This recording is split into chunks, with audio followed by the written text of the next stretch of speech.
পরিবারের সদস্যরা একে অপরের দিকে তাকিয়ে বিতৃষ্ণার বিষয়ে মুখ বিকৃত করে বলতে লাগলো, কিসের গন্ধ এটা? মনে হচ্ছে যেন অনেক দিনের পচা। কিছুই অতীতেই শ্রদ্ধার পরিকল্পনা যে সফল হয়েছে তার প্রাথমিক ইঙ্গিত ছিল। উভয়নী নির্দেশে শ্রদ্ধার সুচিন্তিত পরিকল্পনাটি ছিল এক অসাধারণ ধোঁকা, যা রাগিনীর কুটচালকে পুরোপুরি ব্যর্থ করে দেবে। এই পরিকল্পনার প্রতিটি ধাপ ছিল নিখুঁতভাবে সাজানো, যেখানে অতি ছোট বিষয়কেও গুরুত্ব দেওয়া হয়েছিল। হ্যালো এভরিওয়ান, কেমন আছেন আপনারা? প্রতিদিনের মতো আপনাদের জন্য আবারও একটা ধামাকা ভিডিও নিয়ে আসলাম, ভাগ্যরেখা এপিসোড।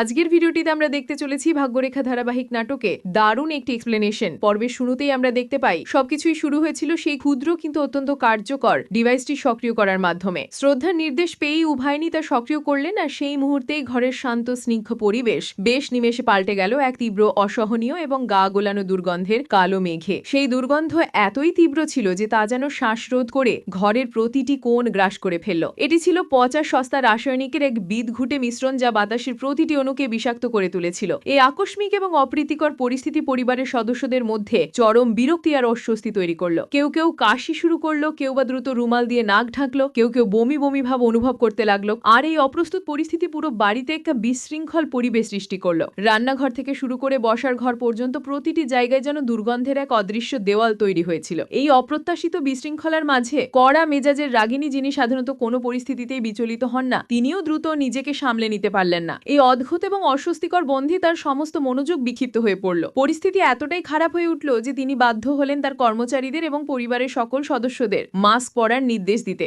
মাস্ক পরার পরেই দুর্গন্ধের তীব্রতা কম ছিল না, যা রাগিনীকে আরো বেশি বিরক্ত করে তুলেছিল। শ্রদ্ধার এই গন্ধের চাল সফল হওয়ার সঙ্গে সঙ্গে রাজধানীর সমস্ত মনোযোগ এই গন্ধ এবং এর উৎস খুঁজে বের করার দিকে সরে গেল, যা শ্রদ্ধার মূল পরিকল্পনার প্রথম ধাপ হিসেবে কাজ করেছিল। এই অপ্রত্যাশিত ঘটনা রাগিনীকে এতটাই অস্থির করে তুলেছিল যে তিনি তার মূল লক্ষ্য থেকে অনেকটাই সরে এসেছিলেন। এই সুযোগে সদ্ব্যবহার করে শ্রদ্ধা অত্যন্ত সতর্কতার সাথে তার পরবর্তী ধাপে এগিয়ে গেলেন। তিনিও ভাইনির দিকে একটি চূড়ান্ত ইঙ্গিত দিলেন, যা তাদের বহুদিনের পরিকল্পনার অংশ ছিল। তাদের চোখে ছিল এক গোপন বোঝাপড়া, যা কেবল তারাই বুঝতে পারছিল। তারপর অত্যন্ত সন্তর্পণে চুপি চুপি রাগিনীর ব্যক্তিগত কক্ষের দিকে এগোতে লাগলেন। গোপন তথ্য সংগ্রহের উদ্দেশ্যে এই কক্ষটি ছিল রাগিনীর ব্যক্তিগত আস্তানা, যেখানে তিনি তার সমস্ত গোপন পরিকল্পনা এবং নথিপত্র রাখতেন। এই কক্ষের দরজা এবং জানালাগুলো ছিল অত্যন্ত সুরক্ষিত, যা সাধারণ মানুষের পক্ষে খোলা প্রায় অসম্ভব ছিল। কক্ষের কাছাকাছি পৌঁছতেই তাদের সামনে এসে দাঁড়ালো রাগিনীর একজন প্রশিক্ষিত দেহরক্ষী। এই দেহরক্ষী ছিল অত্যন্ত শক্তিশালী এবং নির্ভীক, রাগিনীর নির্দেশ পালনে সর্বদা প্রস্তুত থাকত। তীক্ষ্ণ দৃষ্টিতে তাদের আপাদমস্তক দেখে সে কঠিন কণ্ঠে জিজ্ঞেস করলো,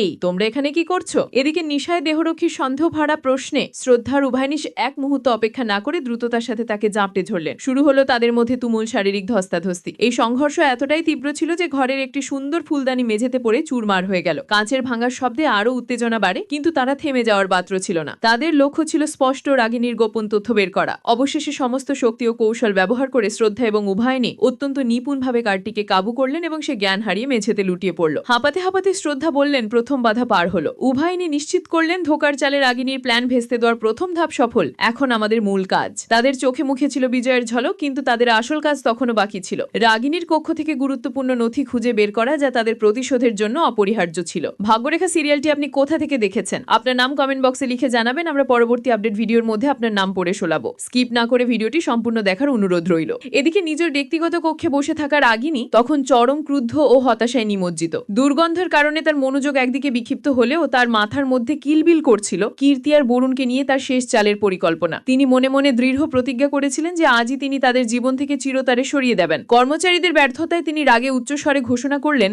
আজকে এই কীর্তি ও বরুণকে অন্য জায়গায় সরিয়ে ফেলা হবে। এইটাই আমার শেষ চাল। তার কণ্ঠে ছিল ভয়ঙ্কর প্রতিজ্ঞা এবং প্রতিশোধের নেশা, যা পুরো ঘরের এক শীতল পরিবেশ সৃষ্টি করেছিল। তিনি দ্রুত তার বিশ্বস্ত লোককে ফোন করে তাদের গাড়িতে তোলার নির্দেশ দেন। তার পরিকল্পনা ছিল কীর্তি ও বরুণকে এমন এক জায়গায় সরিয়ে ফেলা যেখানে কেউ তাদের নাগাল পাবে না। তিনি জানতেন না যে এই পরিকল্পনার প্রতিটি পদক্ষেপই শ্রদ্ধার নজরে রয়েছে। তার প্রতি চালই শ্রদ্ধার দ্বারা নিয়ন্ত্রিত হচ্ছিল। অন্যদিকে শ্রদ্ধার উভয়নী এই সুযোগ হাতছাড়া করলেন না। তারা দ্রুততার সাথে অজ্ঞান করার গার্ড এবং অন্য একজন কর্মচারীকে কীর্তি ও বরুণের পোশাকে সাজিয়ে দিলেন। পোশাকগুলি এতটাই নিখুঁতভাবে পরানো হয়েছিল যে দূর থেকে তাদের আসল পরিচয় বোঝা প্রায় অসম্ভব ছিল। তাদের মুখে মাস্ক পরিয়ে দিলেন যাতে তাদের আসল পরিচয় বোঝা না যায়। আসল কীর্তি ও বরুণকে ততক্ষণে সাবধানে এক নিরাপদ স্থানে সরিয়ে ফেলা হয়েছিল, যা ছিল শ্রদ্ধার কৌশলী পরিকল্পনার একটা গুরুত্বপূর্ণ অংশ। এই নিরাপদ স্থানটি ছিল এতটাই গোপন যে রাগিনীর সবচেয়ে বিশ্বস্ত লোকও এর সন্ধান পেত না। শ্রদ্ধা জানতেন এই ধাপটি সফল না হলে তাদের পুরো পরিকল্পনা ভেস্তে যাবে, তাই তিনি প্রতিটা বিষয় নিখুঁতভাবে পর্যবেক্ষণ করছিলেন। পরবর্তী দৃষ্টি রাজনিয়ে তার লোকজন সেই কালো এসইউভি গাড়িতে করে এক নির্জন গুদামের সামনে এসে থামেন।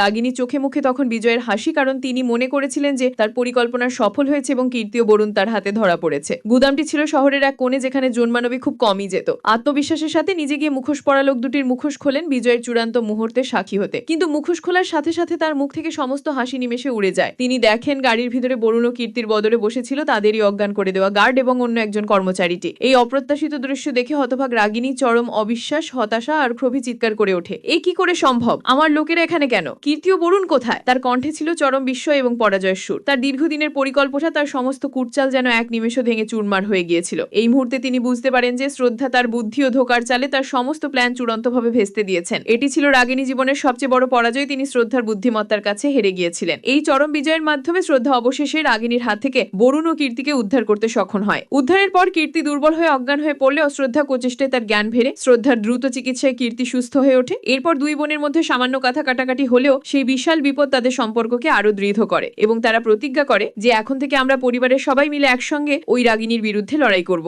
এই ঘটনা কেবল তাদের জীবনই বাঁচায়নি, বরং তাদের পারিবারিক বন্ধনকে আরো মজবুত করেছে। তারা বুঝতে পারল যে ঐক্যবদ্ধ হয়েই কেবল তারা রাগিনীর মতো শত্রুর মোকাবিলা করতে পারবে এবং তাদের পরিবারকে রক্ষা করতে পারবে। এই নতুন প্রতিজ্ঞার সাথে তারা এক নতুন লড়াইয়ের জন্য প্রস্তুত হলো, যেখানে তাদের একমাত্র উদ্দেশ্য ছিল রাগিনীর সাম্রাজ্যকে ধ্বংস করে পরিবারের শান্তি ফিরিয়ে আনা। তাদের চোখে ছিল এক নতুন দ্বীপে দৃঢ় সংকল্প, যা তাদের ভবিষ্যতের প্রতিটি পদক্ষেপকে পরিচালিত করবে। তারা জানতো যে পথটি সহজ হবে না, কিন্তু তারা একসঙ্গে লড়াই করার জন্য প্রস্তুত ছিল। আজকের ভিডিও এই পর্যন্তই। প্রতিদিনের মতো ভাগ্যরেখা এপিসোড পেতে চ্যানেলটি সাবস্ক্রাইব করে আমাদের সাথেই থাকুন। ধন্যবাদ।